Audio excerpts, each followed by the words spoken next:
When I read the debate question here, so I felt it was a slam dunk, and I was like, why are we having this debate now? So, you look back around the history of mankind, people have been there for many, many thousands of years. So yeah, I think, did somebody ping? No? Okay.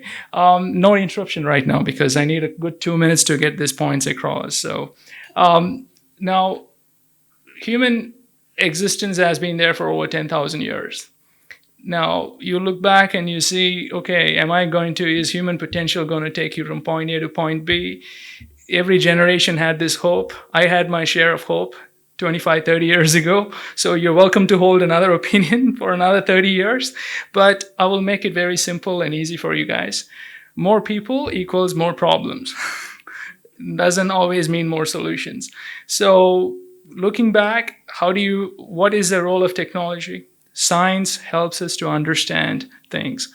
Technology are tools which you can create for comfort of life and convenience. But can comfort and convenience alone help you to go to point A to point B? Can you use that to define human development? Answer is not. So what do you need to develop? The answer absolutely lies in how you apply technology to unleash the human potential, not just about just use of technology. How do you apply the technology? So I'm just going to go out there and put this across because I know for the fact there will be some points of view that will say, oh, technology has done more harm. So we are going to take this grandstanding position where the application of technology in the right way is what is going to help our country to achieve new heights in the coming years. So I welcome to hear an opposing point of view from my learned opposition. So, thank you.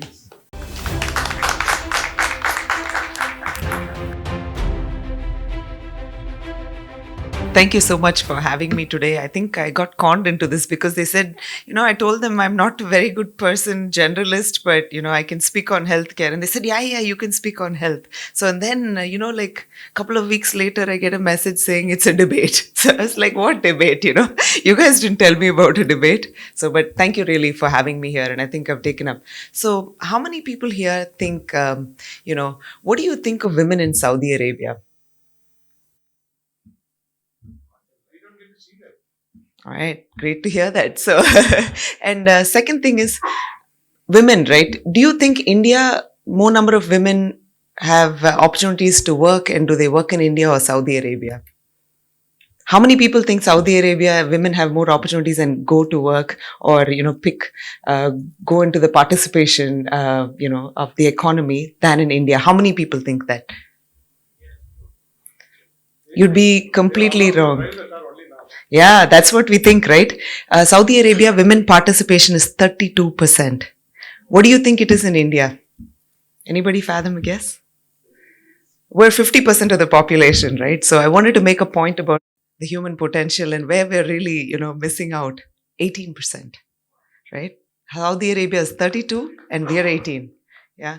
And all of this didn't even occur to me. I was reading, somebody suggested I read this book. It's called Desperately Seeking Shah Rukh. What do you think the topic will talk about, right? I was like, oh, who's talking about Shah Rukh Khan? So, and truth is, it has nothing to do about Shah Rukh Khan. It's about women actually saying that I wish my husband spoke to me as softly as Shah Rukh Khan does. And that's the only line about Shah Rukh Khan in this entire book. But the entire book talks about how India is really missing the point. Today, it's talking about India and the human potential. If we don't see higher participation of women in the workforce, I think we're completely missing out.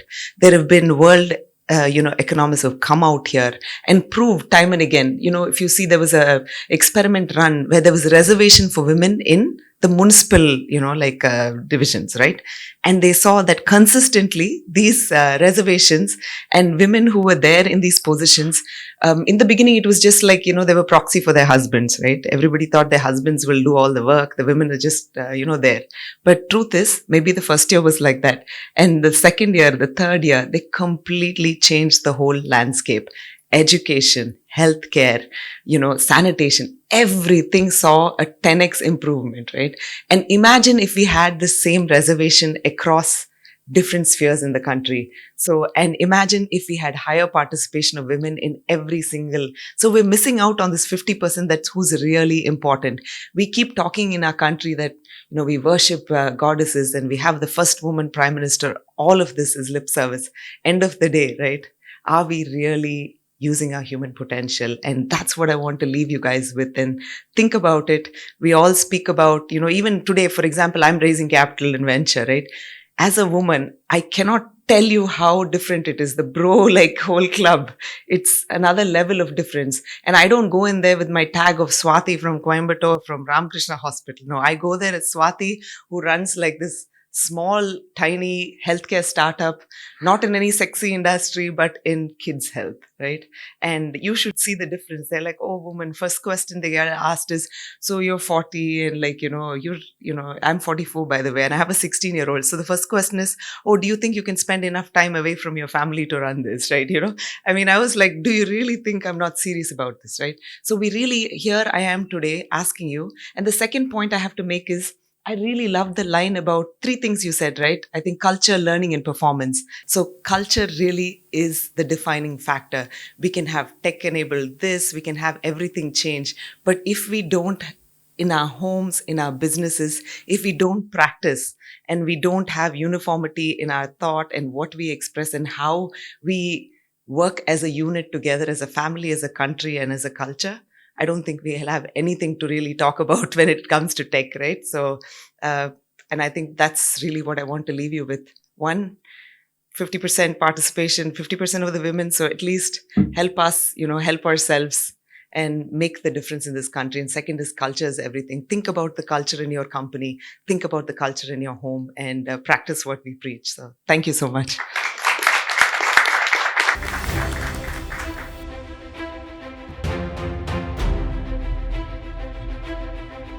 Good evening to everybody present here. This is the first time for me to debate.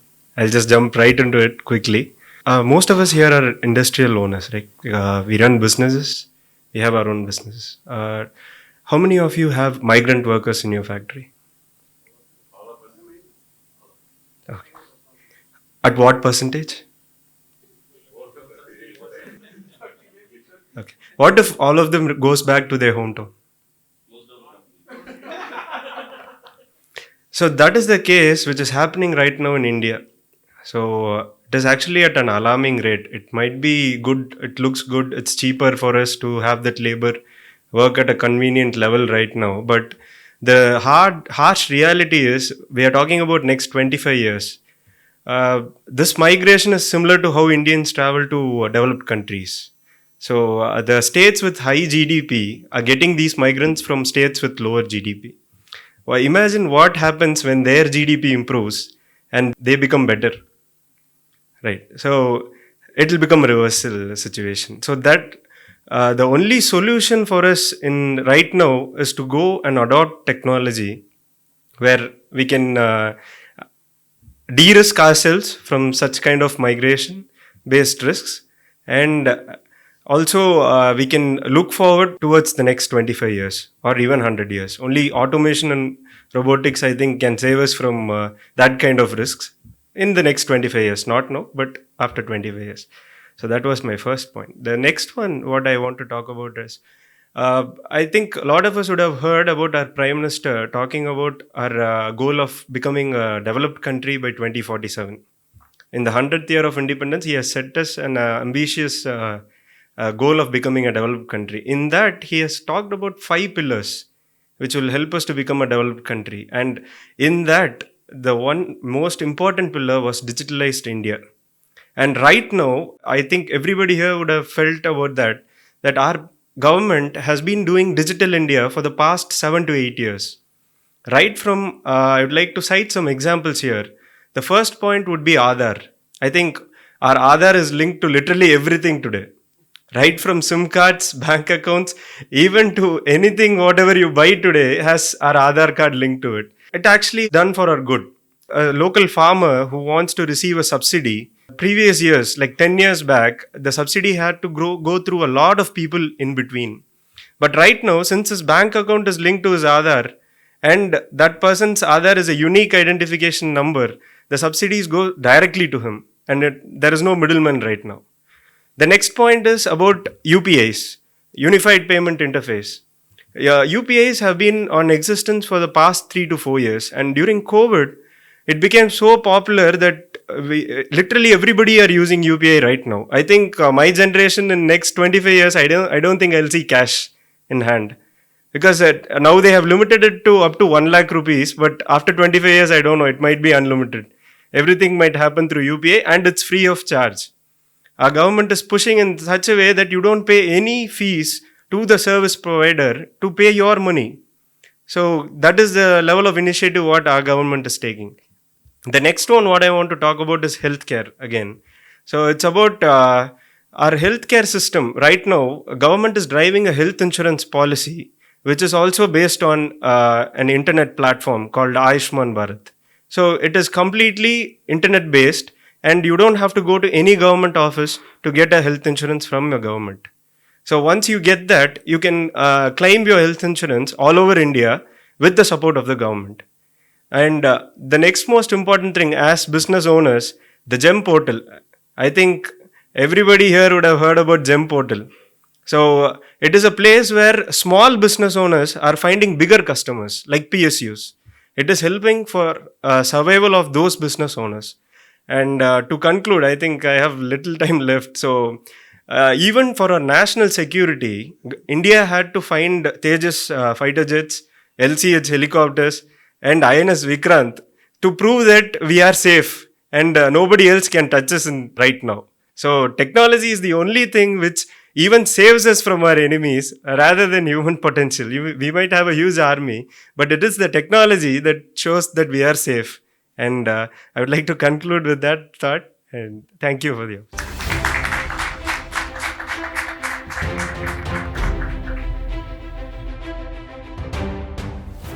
Good evening.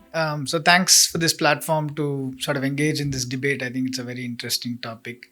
And I think my colleagues here have given me enough to talk about in the next couple of minutes. So I'll start with where Ray started about technology being a tool, science being a means, so on and so forth.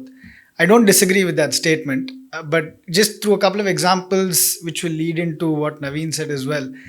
There is a difference between technology and there's a difference between being able to apply technology at scale. We are talking about India.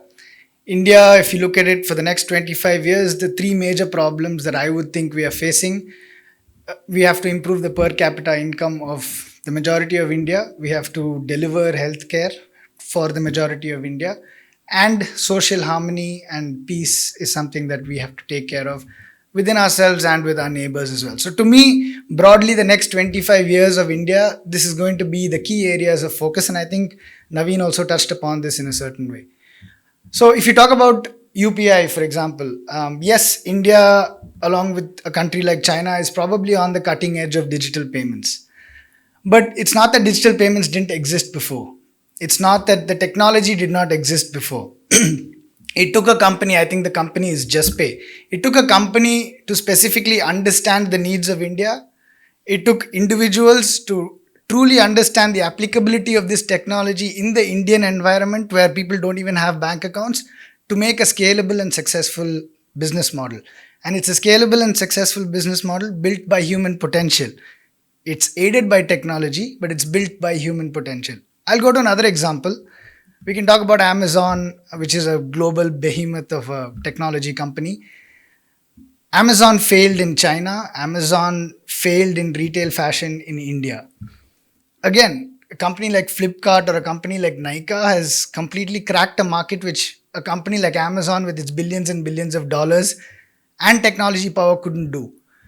Again, it's to do with understanding human elements. It's understanding the local market. India, 1 billion people, it's a consumption economy. And it has to become more of a consumption economy for us to, over the next 25 years, scale up and become a global world power. If you look at China, the reason for their success is every single product made in China, there's a market of 1 billion people. So India has two roles to play. One is to cater to its own market of 1 billion people, and the other is to cater to the world. So we talk about Make in India, Atmanirbhar Bharat. One of the key drivers for this is Whether we like it or not, we are a cost efficient country. And that's why people look at us as a potential country to export products. So I like the point that Naveen made about reverse migration. It's a great point, but it has two problems. Again, we are going to take money away from people and replace them by robots. And the second problem is that's going to drive your consumption down. So from a macroeconomic standpoint, it's going to affect your own USP as a country. You are a cost efficient country. That's what we are. We have to embrace it. And that's what's got us to where we are today. So we have to embrace that. We have to continue to build around that. Yes, robots and cobots will work alongside our migrant workforce, but we need to think of ways to enable them, to make them consumers, to make them more powerful, because ultimately the consumption economy of India is what will drive growth and drive successful, sustainable growth over the next 25, 40, 50 years. So these are a couple of points that I wanted to make. Coming to healthcare and agri-tech, because we have a couple of people who work with healthcare and farm-to-table kind of technology. Again, technology is there where money is there.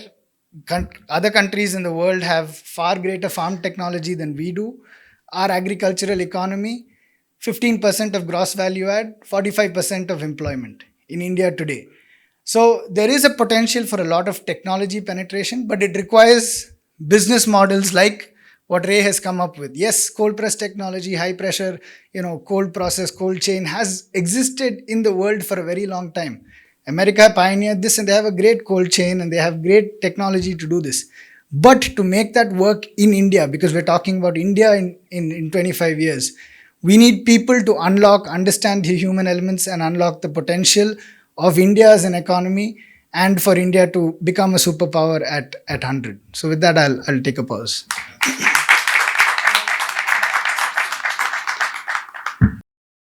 Well, thank you. That was very insightful to hear from my team and also the people on the other side. And I think I played nice in my first time. So I realized that I was a little too nice.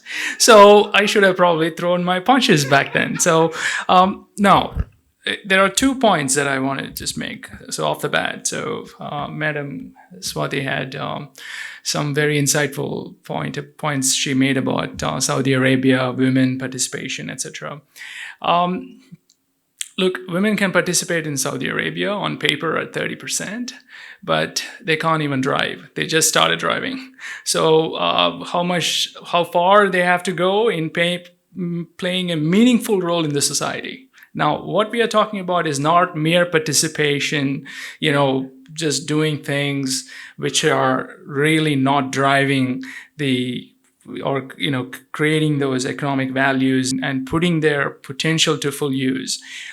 We are talking about our country, regardless of what she has quoted as 18% participation, which I really doubt it is, but I need to check. But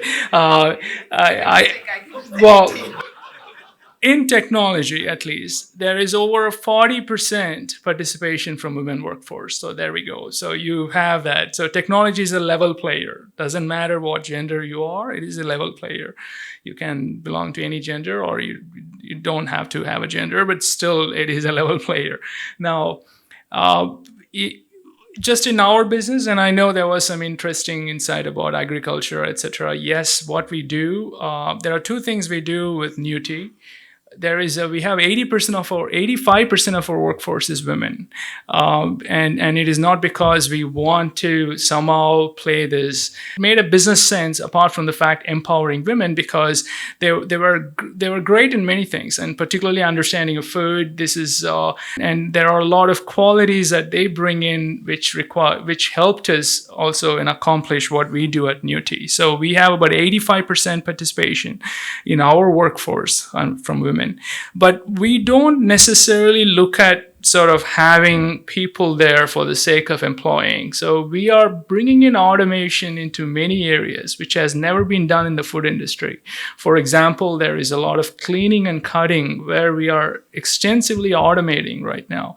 And the reason we are automating is not because these people will lose the jobs, but we want to move them up in the value chain. So, for example, people they asked us, even from one of our very large partners, why do you have to spend money into automation? So I had a simple question. Now, if the guy is going to do the same job of just cleaning or chopping throughout his life, what kind of skills is he acquiring over on a day-to-day basis after 10 years?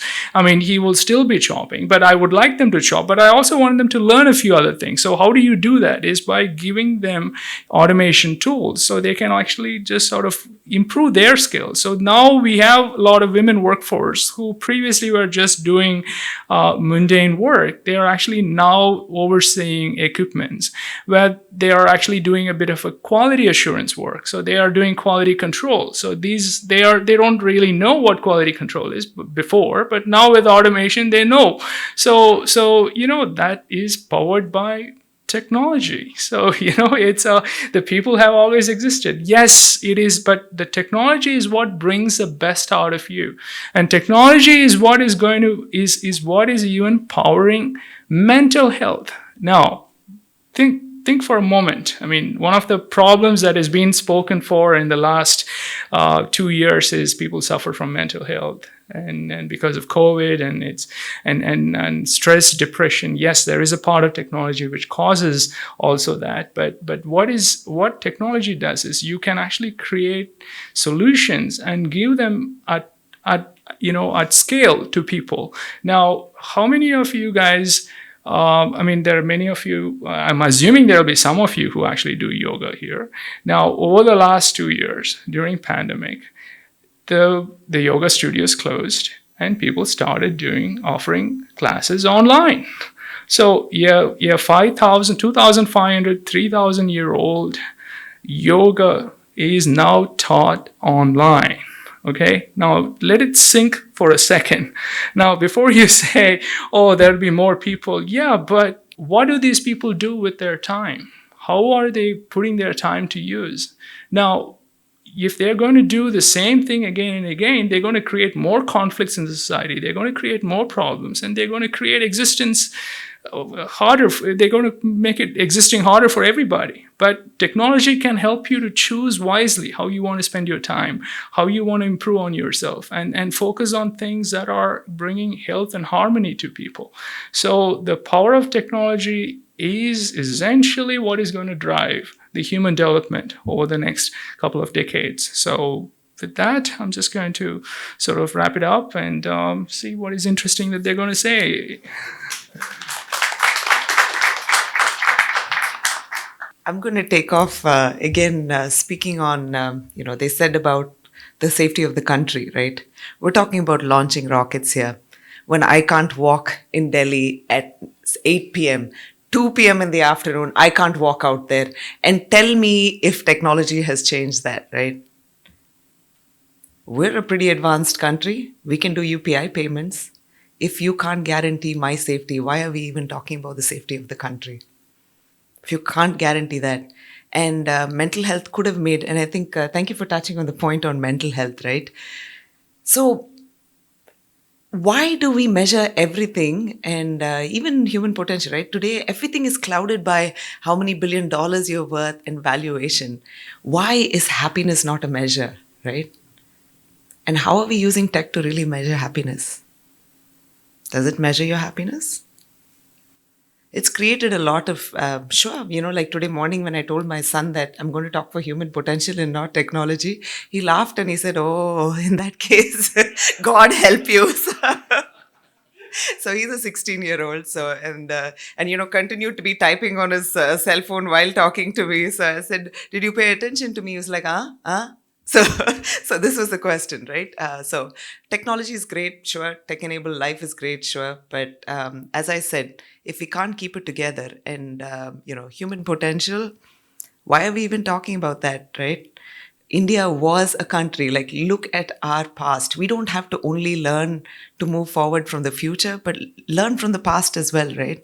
We were a really forward-thinking country many, many thousands of years ago, right? We're talking about yoga and meditation. Sure, tech might enable it to take it there, but we were all there once upon a time, right? Without tech too. So it's not like we need technology to really learn yoga. And truth is, it's still evolving, right? We're not saying that this or that, but at the end of the day, all I'm saying is mental health, safety, all of these points. First, let's talk about how we can bring 100% of ourselves to the table, and then everything else sorts itself. Technology, no technology, even if you take out all the tech in the world, I think we'll still be able to exist and live happily. If you take all the humans in the world, what does it matter anyway, right? If we're not there, what's there to measure and what's there to really, talk about technology at all? And if we're dysfunctional humans, what does technology matter tomorrow? That's all I leave you with. Thank you. Let me just start off with some examples since they mentioned, Aditya mentioned Amazon here. So I'll just start off with some big tech companies. Like we call them big tech now, but they were all started 30 years back in a small garage. They were very small, and they just started with an idea, and that idea became a global one, and they became so powerful just because there was some technology which they were able to touch and integrate with, and that was internet. To be frank, it was internet, and that made them so big today that they are even valued more than our country's economy right now. Some companies are valued so much. So that is one of the point how technology has transformed a company in a garage to becoming a highly valued company today in the world. The next point about safety, they spoke about safety of women right now. Changing a human is very difficult. A character of human to be changed for so many years who's been there, it is highly difficult. I think everybody would agree on that. So, in order to make women safe, even our own very government, especially Tamil Nadu, I think they have created only applications which can help women in times of danger. So that immediately when they use those apps, at least you get an SOS, and that's the only weapon they have right now for safety. Other than that, I think they have pepper spray, right? So, yeah, true. I agree with that. But the second option, the second option which you have is the app which the government gives you, right? Or your mobile phone. You call the police or you call someone immediately without the phone. Just imagine how would you feel at that kind of situation. So it is the mobile phone which is saving you at that point of time, right? So these are some of the points which I want to counter. Lastly, I just want to talk about an interesting fact. See, technology is very, very important for a country's development. And I think nobody can deny that fact. Human potential is there, but only when it is integrated with the current technology, whether it can be internet or it can be communication. We are talking about 5G right now. Why do we need 5G? We can go with 4G, right? Why is our government upgrading to 5G? Why do we need faster internet speeds? Because we need information faster. We need to be faster than our competitive countries. So, without these technologies, we can't survive. We have to live with the latest trend. And only with the latest technology, we can survive and move on. And as I already mentioned, if India wants to be a superpower and become a developed and a safe nation, it is only with a very highly developed and sophisticated technology that we can achieve this. Humans have been there, as Ray mentioned, we have been there for millions of years now. So, changing our perspective, technology was the first thing to change our perspective in seeing things. So, only with technology, I think we can achieve that greater feat. Thank you.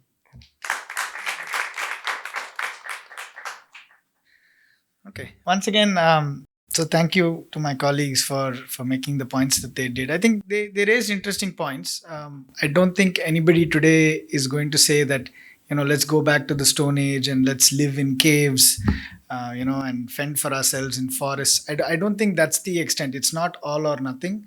But the point that I would like to make quite emphatically is ultimately technology is a set of mathematical equations. These are mathematical equations that regress over themselves over multiple learnings. So that's why we have machine learning. But whatever mathematical equation is built by somebody, by somebody with a brain, that is limited to the experience that that person has faced. And of course, machines learn from themselves, and there is machine learning and artificial intelligence.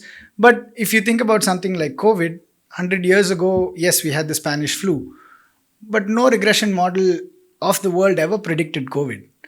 And several regression models predicted, artificial intelligence, machine learning models predicted that in September 2021, COVID will be over. Nobody spoke about Omicron. So technology is limited to a certain extent by the past that has been there before it. Because ultimately it boils down to mathematical equations. There is a dependent variable, there are independent variables. This is how technology is built. And all of this comes from human experience. It comes from data sets that humans have processed over years and years and years. And now, of course, we use technology to speed it up. We use technology to remove mundane tasks from our mind so that we can make breakthrough changes. I'll talk about an example for that. If you think about, everybody here probably has a smartphone. Everybody on the street has a smartphone which harnesses your 5G technology and whatnot. How did the smartphone become mainstream? There's a company called Apple. Everybody knows this company. Steve Jobs took about 12 people, put them in a separate building, separate from everybody else. He had his coders who were doing the regular Macs and your regular, software for the Macs, whether it's a Safari browser or whatever. He had people doing that, the mundane tasks, if you will.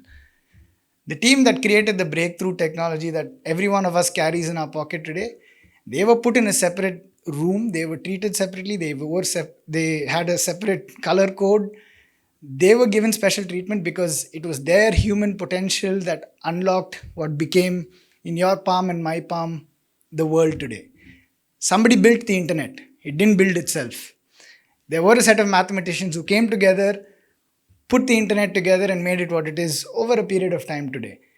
It took somebody like Jack Ma to build an Alibaba. Alibaba, many people confuse Alibaba and Amazon. It's not the same. Alibaba was a B2B platform well before Amazon started any B2B activity. It took a person, he was an English teacher. He was an English teacher and a translator in China. Okay, today he may or may not, we don't know too much about him, and that's a different topic. But an English teacher transformed the internet in China, transformed digital payments, transformed the way we do business. And then the rest of the world, of course, called him a copycat, but learned from it. And today our UPI and digital payments, all of that, Alipay was there 15 years ago. So it takes humans, it takes human knowledge, it takes processing of data and seeing it from a human perspective to build the technology that you and I use today. I mean, even if you talk about the safety and the app, I know there's a Kavalan SOS app, etc. When you put a SOS in that app, it's ultimately a police officer or a female police officer that's going to come to the rescue of you or me. It's not going to be a robot. I don't see it yet. And even if we have to see a robot that does that, it will require human intelligence to program that robot to see what is safe and what is unsafe. The reason why we don't have cars that drive themselves today is because humans have not been able to imagine cars that drive themselves yet successfully, scalably.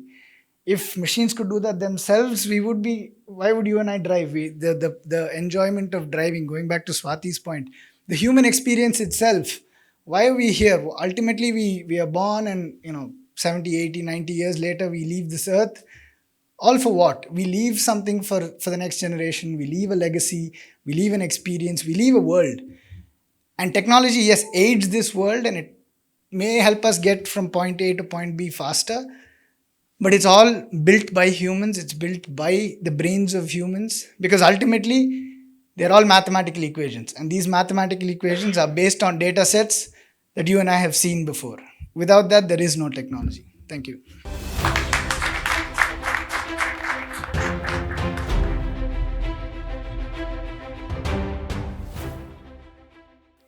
I don't know what what wrong I did for Mr. Venkatesh, and he has given us such a tricky topic. It's like Kohli Mudala, Mutta Mudala. I think it is. What is important, I think, technology, power, or human potential. So, India at 100. It's a very tricky question, and I really appreciate both the teams. They have done a fabulous job. A lot of learnings. technology power and human potential are like two eyes, right? So at India at 100, which is going to be more impactful is the question. If you see the evidences of Japan, Germany, Israel, small countries made a bigger impact, right? They had a probably the population wise they were not so big population, but they made a really big impact. And with the technology, like even if Bruce Lee is in front of Aditya, if Aditya has an AK-47, so Bruce Lee can be defeated, right? So how much ever talent that person, human potential has.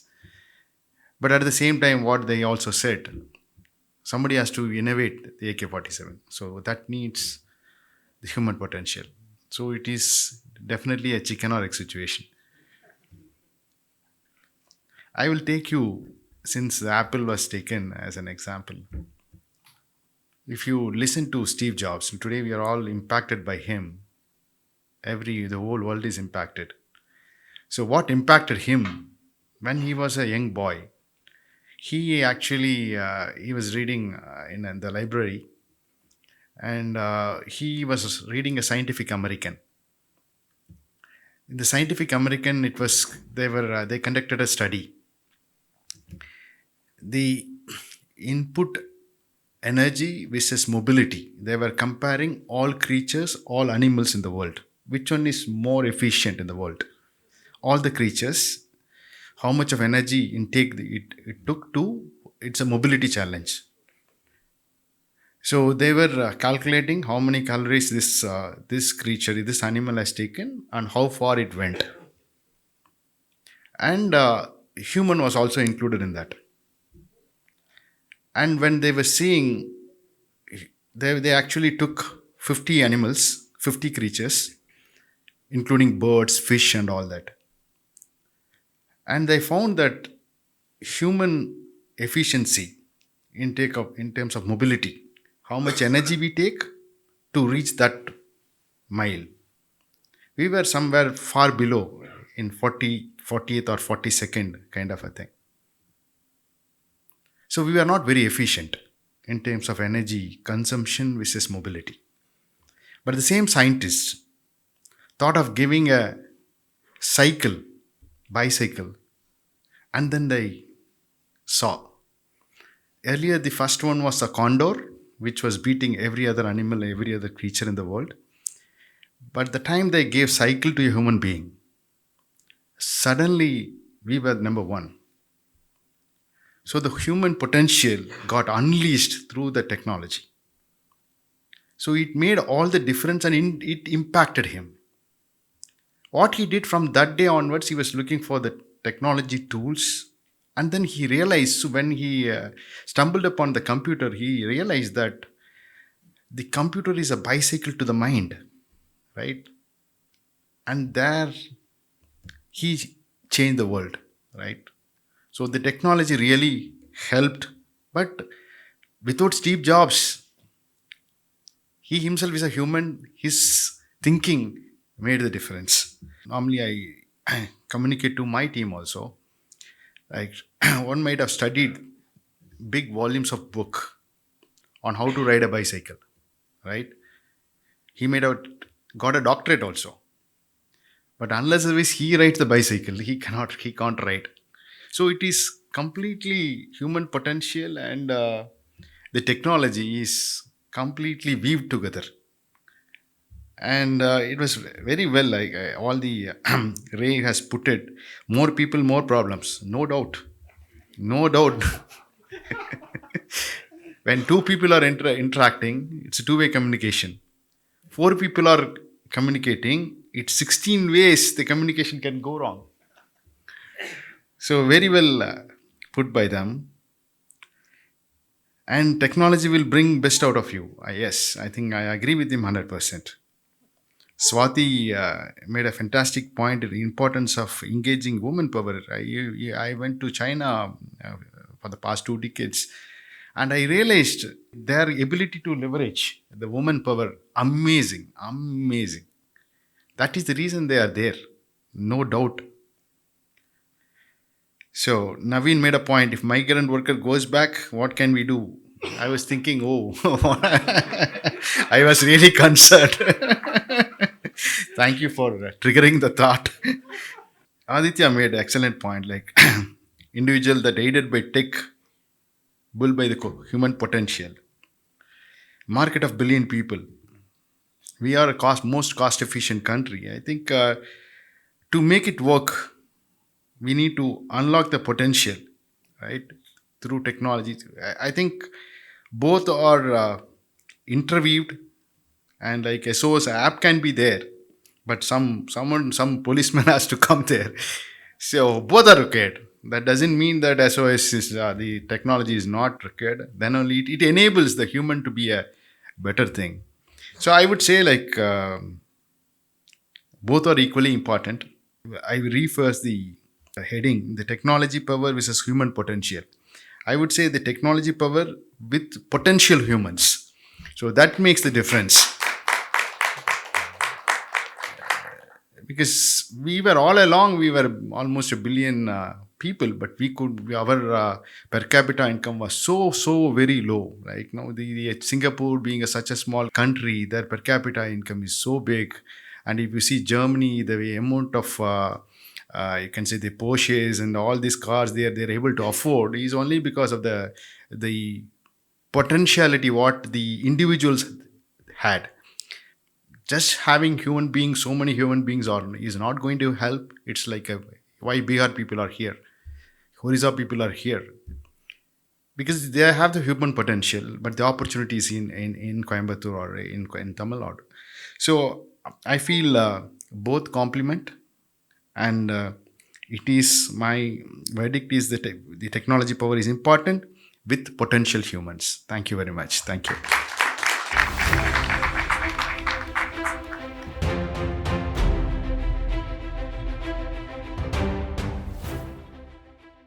Thank you very much for having me here, and also many congratulations on your second anniversary, and excellent debate. Each one of you did a great job, and especially the Solomon Papaya and the group did an excellent job of managing the debate. It's a tough call. Yeah.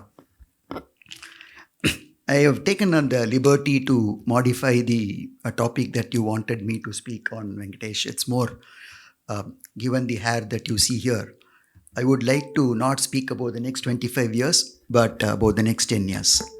So I would like to talk about where is India in this decade, basically the next 6 to 9 years. So this is India's decade to win or lose.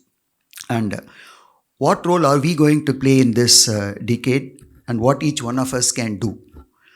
But let me start with the pointers that is taking India to a different platform. What is it? What are the pointers that is taking India to a different platform today? Look at the geopolitical situation as we speak. There is China plus US tension that keeps going around. There is an Ukraine war. And over a period of time, we see on the global platform, the India is being heard a lot. The way Indians are being seen, the political scenario is very favorable to the country today. And most of us, with the help of the information flow that we have here, we get to know what kind of engagements that most of our political leaders have globally. If the Minister of Foreign Affairs, Jaishankar, speaks something in US or the Europe, we get to know that the next minute. That's where the technology is. In my days, the only Jaishankar that we knew was the villain against MJR.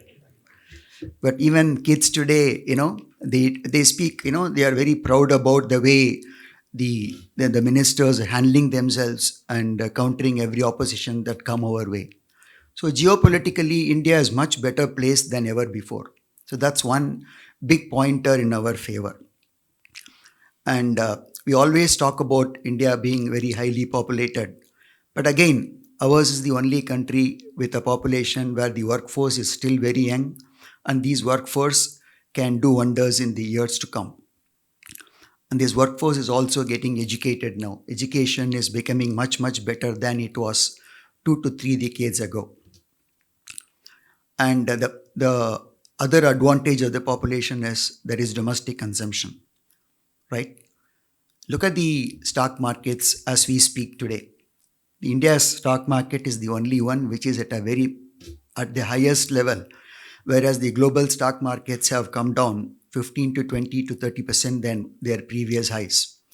Gone are the days when India was looking at foreign institutional investors to really pump up the market.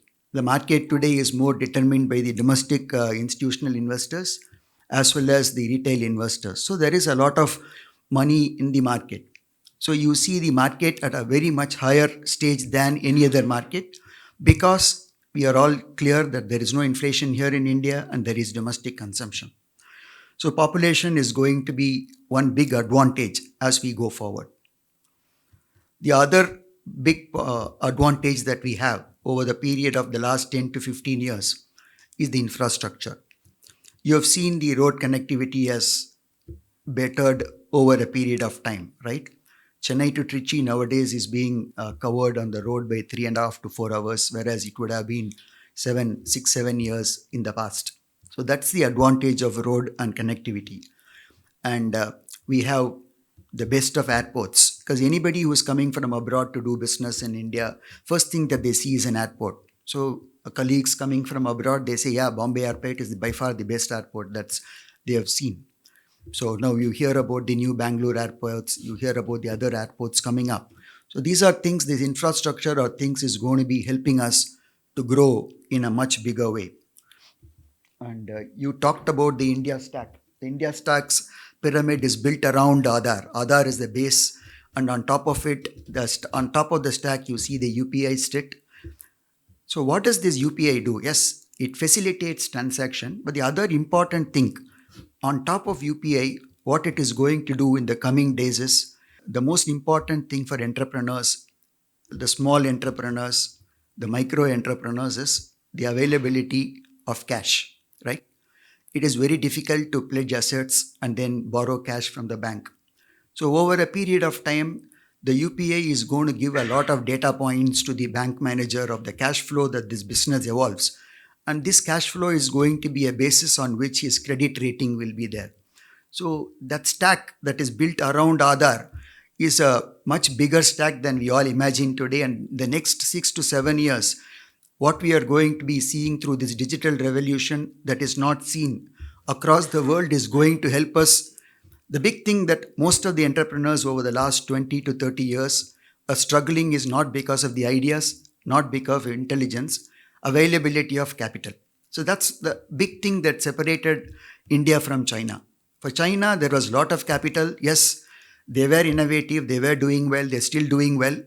But this gap will be bridged over a period of time through availability of capital. And I think the government is doing a lot of work in that area. Basically, the fintech solutions that we are talking about. And over the next 6 to 7 years, we are also going to see a huge a difference in the way we kind of use energy. Currently, most of our energy requirements are being imported, right? And that is having a huge impact with respect to the currency and all that. But use of renewable energies and going through a hydrogen revolution, because India is taking a very big step towards hydrogen revolution, and this is going to be a game changer. And over a period of time, our dependence on fossil fuel, oil and gas, is going to actually come down, and this is really going to help our forex situations. So that's another plus point that we see. So a lot of positives that we see, and there is also a lot of governmental programs that we see today, especially the PLI scheme that is being implemented by the government of India. We already see results coming through, right? We see Apple's turnover, going up to 4,500 crores in a matter of 1 year. We also saw multiple Chinese companies come and set up, manufacturing facilities in India. We see this happening across industries. These are all the big pictures that we get to hear, and slowly we get to see as well. But how does this help a group of people who are actually into small industries in manufacturing industries, right? So if you see the economy of India, predominantly the biggest slice of our GDP is service economy, which is around 58%. And the other big economy is the agricultural economy. And most of us here belong to the third part of the economy, which is the industrial economy, of which manufacturing is a big part. For years, we have been talking about the manufacturing economy to be from 15% to around 25%, but this is easier said than done. Uh, we have always talked we will be able to do much better than China, but we have still not done that. But the geopolitical situation today and the other challenges that we see in the climate change areas is really making China plus one strategy a reality. So globally, people are looking at China plus one very seriously. But this is something for people like us, it is either a game that we will win or a game that we will lose. The time has come, and this is the decade that will decide whether India is really going to be a challenger to China, or are we always, like we have done in the past, are we going to flatter to deceive? Because manufacturing, we have never had our share. But with the PLI scheme, we are seeing, right now we were only assembling smartphones, but now we are looking at actually making semiconductors in India. So there are a lot of opportunities that we see in terms of the manufacturing space. So people in this room, a lot of entrepreneurs with 20 to 25 years of experience, each one of us have a core competency. Competency can be making dies, making tools, or being in the service economy, or being a part of an electric industry. We come from various spectrums of this manufacturing industry. And we also are in an age where the second generation is going to be taking over and then wanting to run the show. So some of them in the second generation may actually run the show that you're running today, or may actually want to look out. So I think this is the place where we have a lot in store for us to look at. And that is the opportunity that I want this team here, or people around wherever we are today, to look for. The new opportunities that are emerging because of all the big picture items that we are seeing. We should be looking out for these opportunities and trying to, see what I can do with my core competency. Like, for example, if Foxconn is setting up a factory here with 60,000 people making iPhones, if I am going to be a tool and die manufacturer, there would be a huge scope for me than what I am doing today, right? So such like for example, if they're going to be making semiconductors, there is going to be a lot of potential for small vendors to actually work with them. So with my core competency, am I going to be somewhere closer to where the growth is going to be? Because we all, most of our time, continue to do what we are doing, and we also get the results that we always get. But if you look for a change where there are going to be opportunities in the next decade, and we grab those opportunities, we would be successful. The big advantage here is we are going to be global. The advantage that internet has brought us, the whole thing, it is now becoming a very small market. That's the advantage we have, which we did not have 20, 25 years ago. So people who are taking over the business from you, they have this big advantage of going global. So this is where I come to what we do in Velan as an organization over the last 10 years. So though we are a Canadian company, the people working here are all from India. People working here, most of us from Coimbatore, in and around the places. So the cultural mindset is very similar to what Indians do. But when you start working with people from outside of India or going global, there are certain basic concepts that are very, very important for people like us to kind of look at. The most important concept, or the most important a part of doing business globally, is to gain the trust of the people who you are going to be working with. So trust is something, a very cliched word that we all use most of the time. But what are the pointers that make up trust is what is very, very important. You start being transparent with someone who you work with, very transparent. If there is a bad news, the first thing that you need to do is to talk about the bad news first and be very open about it. So that's where you start building credibility, right? Nobody talks about quality nowadays with respect to going global because quality is a given. Nobody, it's never talked about as an advantage anymore. The soft skills that we speak today, these are the soft skills that are very important to kind of take you to the next level. Bringing trust is being very, very transparent, and most of the time it is always better to over communicate, either visually or through videos, because with all the technology here, you are able to go ahead and talk to someone 12,000 miles away and tell him what exactly is happening here. Because having trusted you 12,000 miles away, they would like to have a better, view or vision of what's actually happening here. So over communication is very important when you work with people outside of India, generally globally. And also the most important thing is sticking to commitments. Commitments in the sense, just say what you can do and do it. That's it. It's not something that you need to take extra steps and then do something above what is expected. That's not required at all, because you will be setting a wrong precedent of over expectations, which you cannot reliably meet all the time. So if you're being transparent, if you communicate well, and also most of the things, the financial informations is what is very, very important. So if you are being very transparent about your cost situation, it is easy for you to go back to them when there are instances that your costs are going up and it is very difficult for you to maintain the current kind of work that you do, financial work that you do with them. So this helps. This helps in bringing you new business. All of this bring a lot of credibility, which is what is very, very important. And we always, in terms of doing manufacturing, the one thing that we see here most of the time in India is Indians are good at jugaad. But in the long run, jugaad is not the way to go. You have to be really process oriented. You need to really do what is needed to do that particular job. Jugaad can take you so far, but it is not going to help you stabilize your business all the time. So if something has to be done and if money has to be spent, the money has to be spent, right? That's very, very important when you do business globally.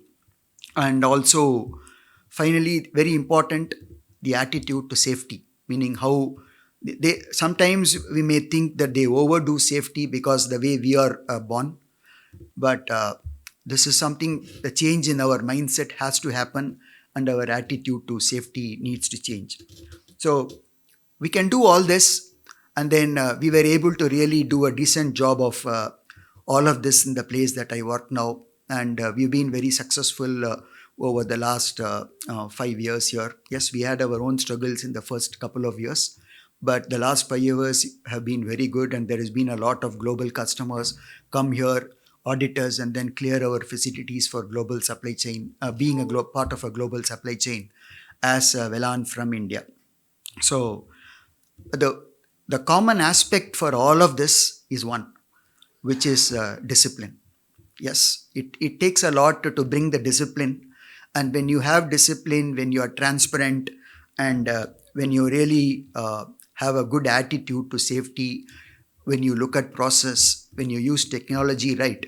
So what happens is that's what you call the culture of that place, right? So the culture of the place defines how the employees are. So when you do these small things right, the culture kind of sets itself in place. And any new employee joining, he would kind of go ahead and not ask anyone, and he will see how the others are behaving in this place and make sure he also follows that. So over a period of time, the culture helps you kind of, do the job for the organization on its own. So with this, I would like to state it's more, yes, we had this debate about technology and human potential. For us, we have seen it's people plus technology equals results. Thank you. Thank you for this opportunity.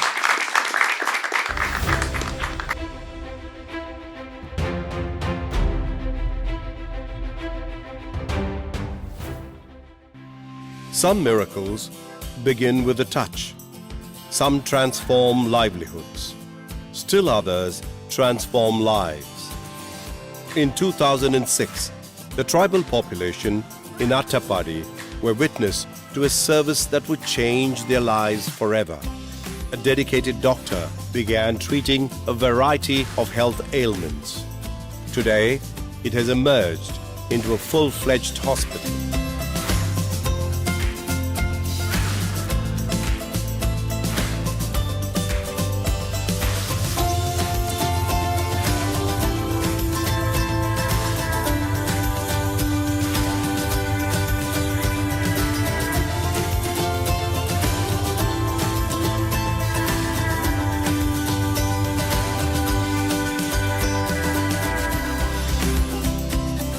What started as a single room, single doctor dispensary has now transformed into a multi-specialty 30-bedded hospital. What has not changed probably is the name, 10 rupee hospital. For a token sum of rupees 10, anyone from the vast tribal population avails services from a routine checkup to operation to intensive care and inpatient facilities. From the first nebulizer to the latest operation theatre equipments that we received for the hospital, we have been able to use them for the poorest and the most deserving patients from the remotest corners of Attapadi. Founded on Swami Vivekananda's principles, this medical center has 4 doctors dedicated to serving some of the most disadvantaged people in the region. From caring for people on a 24/7 routine, the hospital staff also extend their services to community health initiatives such as Community Mental Health Project, Alcohol De-Addiction Project, Sickle Cell Disease Project, Village Health Worker Project. Since its inception, the center has enabled innumerable people gain access to high-quality healthcare without having to worry about finances.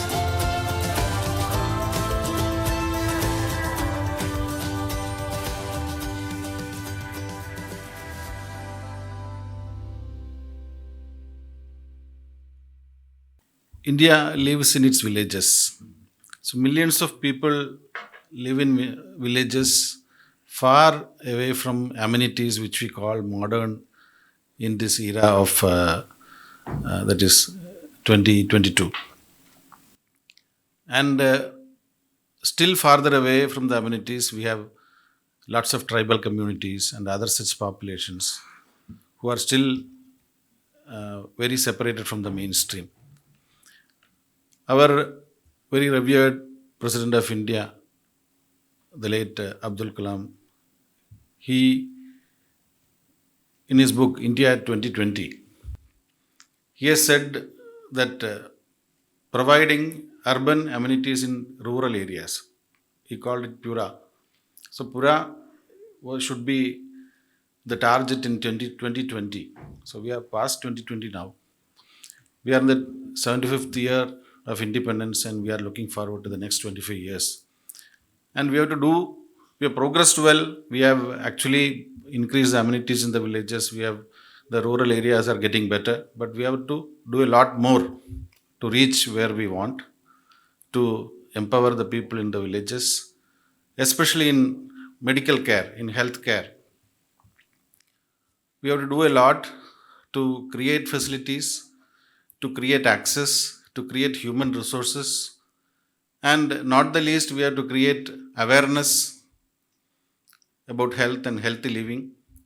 And we have to again create readiness in the health professionals, in doctors, nurses, and health administrators to reach the unreached, to reach the underserved, and cut the cost to make healthcare affordable to all.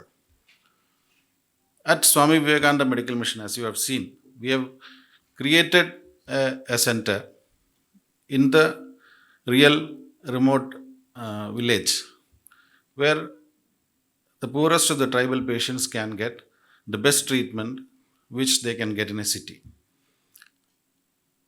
apart from Attapadi, we have also now started a health center in Vattavada, which is about 40 kilometers from Munnar in Idiki, where practically there is no health care. People don't know what is health care. So we have started a health center there, and lots of patients are coming with real big medical emergencies to that center. So this is we have been doing, and fortunately, as you could see in the video, we have got the support of so many corporate companies, and we have established equipments, facilities, and in the video there are 4 doctors. Now we have 10 doctors there, a lot of specialists, and I am proud to say that we can deliver uh, the best service to the poorest of the patients in our hospital there. So, last year in December, we had a large number of children coming with pneumonia. There was this one particular patient, one kid, about 10 months old, who had come from the deep inside the forest. They had traveled 4 hours to reach our hospital. To half of the journey was by foot, and the rest was by vehicle. They reached our hospital, and we found that the child had pneumonia. The oxygen saturation was very poor, and the child was in severe that is breathlessness. So we suspected that the child may not make the journey if we refer the child to the city hospital or a district hospital. So we preferred to treat the patient there, put the child in the ICU, and gave the child the best treatment. The child was in the ICU for about 1 week, but after that, the child went home safely and came back for review for 2 or 3 months. So, like that, there was a young man who had come with abdominal pain, vomiting. He was vomiting for the last 3-4 days, and we did ultrasound scanning. We found there was appendicitis, and our surgical team did laparoscopic appendicectomy, and he had perforated appendix, so the abdomen was full of pus, but the laparoscopic procedure was done, and the young man walked out of the hospital on his feet. Again, there was another story. There was a tribal, again, young man who was working in the railways. He was working in Salem. He developed mental illness. So, from there, as his condition deteriorated, he slowly stopped going to work. He came back to the village there in Attapadi. He started roaming around. He stopped talking to others. And his story was brought to us by his mother. So our team went there. As you can see, we have a community team. They went there, they assessed this situation, and we started giving the medicines by food. Unknown to him, we started giving him medicines. And slowly, after 3-4 months, he started medicines on his own, taking on his own. And then now he is going to work back to the railways. So we had to actually give a certificate saying that he had not gone to work for 3-4 years. So he was repeatedly being sent memos by the department. So we had to give some certificates, and he joined back work. So like this, there are so many stories. Patients with kids with malnutrition, maternity issues, women with maternity issues, then patients with mental illness, with surgical problems. So all these patients have been given the best treatment in that locality. They have not been sent anywhere, and we have been able to give the best results. And all this is possible not due to just me alone. It is a teamwork, and all the doctors, all the nursing staff, and so many other staff, they prefer to work there, getting lesser salaries, probably not on time, but still they always give their best when the poorest of the patient is put in front of them with the severe illnesses. So this teamwork has made a big difference, and as Venkatesh sir put it, it is all a work with our own heart. It's a work that comes from the heart, not from the brain. So that is what made the difference. And Swami Vivekananda has said, "Let India arise. Let her come from the cottage of the peasants with the grasping the plough, from the huts of the fishermen, from the cobbler, from the sweeper. Let her emanate from the factory, from the markets, from the marts. And this India is what is going to be what we see in the next 25 years. So, in India at 100 will be India from the villages who are given the best amenities, including healthcare, and that healthcare has to come from a partnership of industry, of medical professionals, of social organizations, and the government. And let us all work from our heart. Let us ensure that every life matters. Thank you.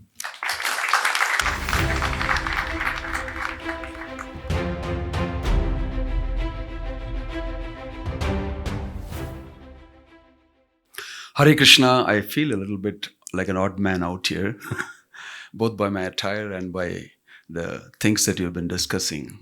But I was just trying to tune in a little bit to understand what's going on, though I get a little briefing before. But I don't think I'm far away from it. I saw wonderful people speaking. I saw Dr. Narayanan speaking and Ramesh Babuji speaking.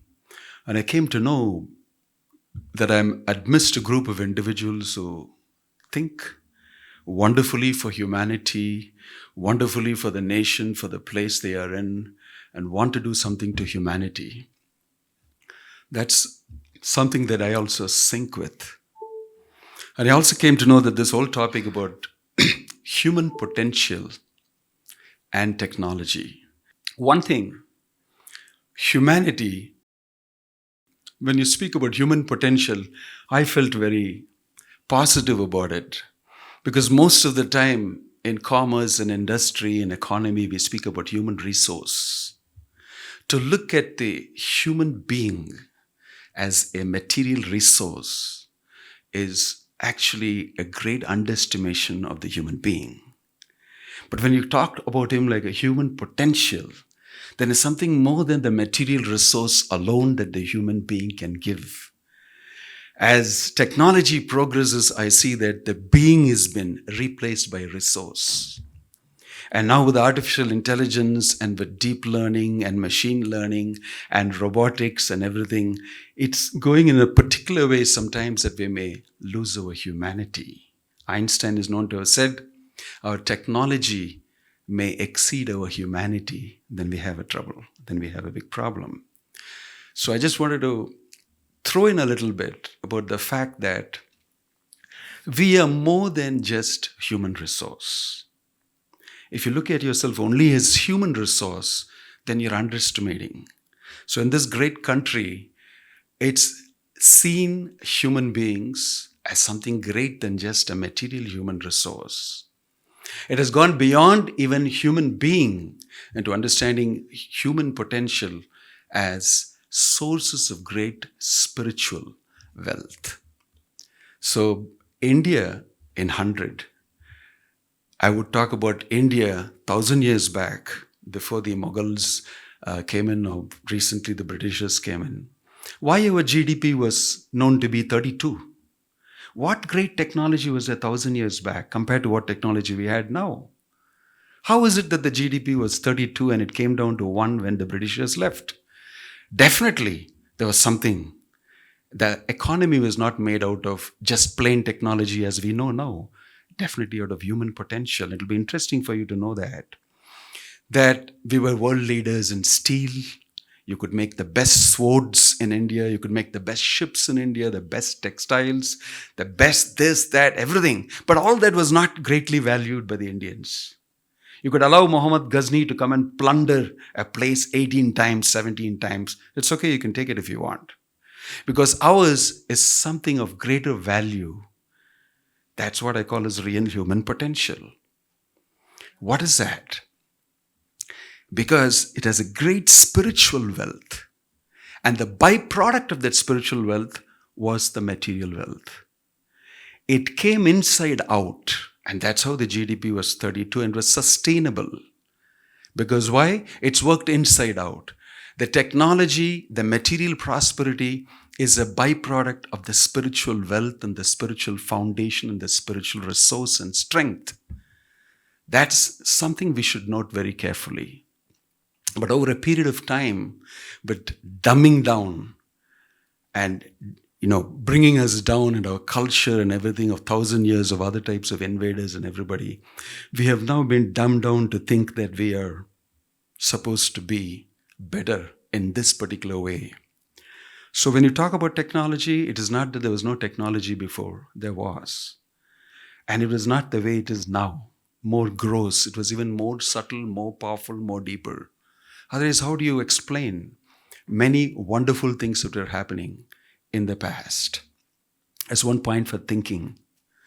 The other thing is, I'm here on the behest of Venkatesh to discuss climate change within. So I want to marry these two things together in this way, that if we develop ourselves on the great wealth of the country internally, then the external development will become easier. When our founder, Bhaktivedanta Swami Prabhupada, went to London for the first time, he had already started his movement in America, and it was growing wonderfully all over the world, in Europe and everywhere. And his disciples already had gone to the UK and started the movement. And the world famous George Harrison from Beatles had become associated with the Hare Krishna movement, and it was all over the media and everything. And Srila Prabhupada, our founder, came for the first time. And there was a huge amount of journalists and media persons on the airport to receive him and ask him. And the big devotees were also waiting to receive him. And in the interview, they asked him first, Swamiji, why have you come to the UK? What do you want from the UK? And our founder, Prabhupada, cheekily smiled and said that when you were in India, you took many, many things. Today, we know it's quantified as 46 trillion pounds. But he said, you took many, many things, but you forgot to take the most important thing and most valuable thing. I've come to give you that. I don't need anything from you. There was a powerful comment he made, and all of the journalists really got stunned by it. So he said that if we become spiritually wealthy, as we are supposed to be, and we are, and if we promote that, our material development will be a wonderful, successful byproduct of that. And in this way, we will balance technology in such a wonderful way that it will not overtake humanity.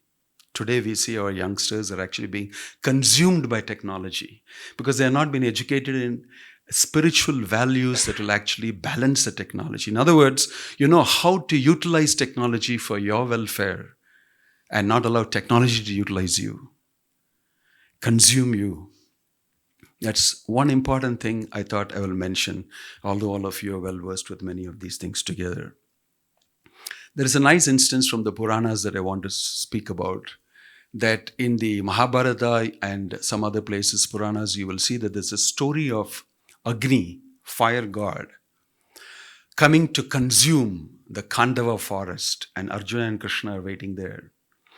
And he seeks the help of Arjuna to help me consume the whole forest of Khandava. It's called Khandava forest, because I want to get at Takshaka who is there, and some enmity and everything like that.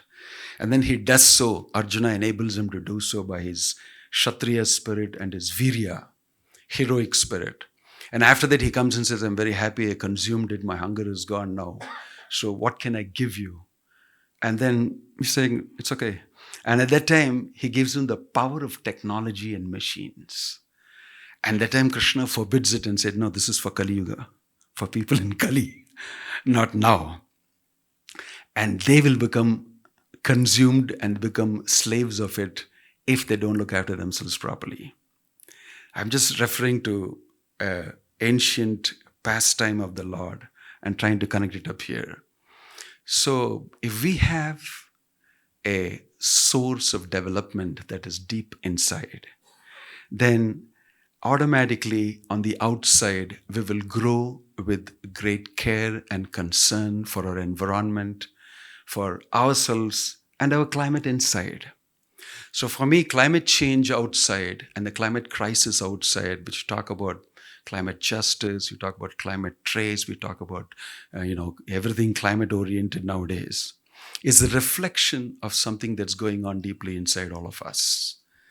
If we have climate change within, if we wake up spiritually, then automatically many things outside can become safer, better, and easier to do.